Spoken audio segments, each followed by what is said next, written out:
అన్నమయ్య, శ్రీరామదాసు, షిరిడి సాయి వంటి భక్తి కథా చిత్రాలతో అలరించిన నాగార్జున, కె రాఘవేంద్రరావుల కాంబినేషన్లో తెరకెక్కిన మూవీ ఓం నమో వెంకటేశాయ.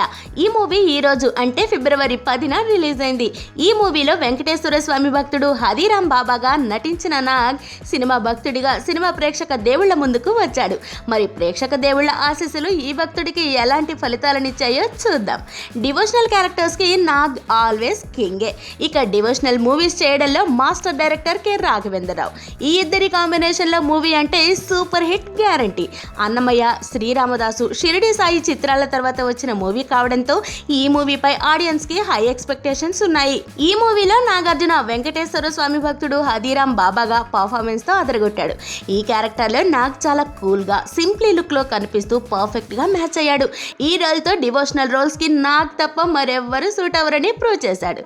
ఇక నాగ్ మరదలుగా ప్రజ్ఞా జైస్వాల్ అందాలతో మాస్కి కొంత ఊరటనిచ్చింది. ఈ ఇద్దరి మధ్య వచ్చే రొమాంటిక్ సాంగ్లో రాఘవేంద్రరావు మార్కు కనబడుతుంది. కృష్ణమ్మగా అనుష్క డి గ్లామర్ రోల్లో మెప్పించింది.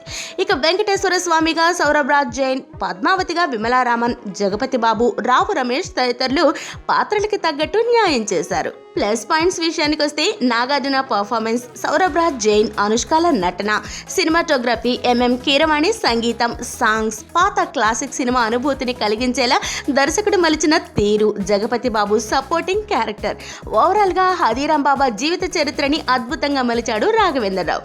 నాగార్జునని, అనుష్కని ట్రెడిషనల్ లుక్లో చూడాలనుకున్న ఫ్యాన్స్కి ఈ మూవీ బెస్ట్ చాయిస్.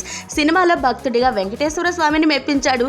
సినిమా భక్తుడిగా ప్రేక్షక దేవుళ్ళని మెప్పించాడు. నాగ్ డివోషనల్ మూవీస్ ఎన్ని చేసినా ఈ భక్తుడికి ప్రేక్షక దేవుళ్ళ ఆశీస్సులు ఎప్పుడూ ఉంటాయని మరోసారి ప్రూవ్ చేశారు.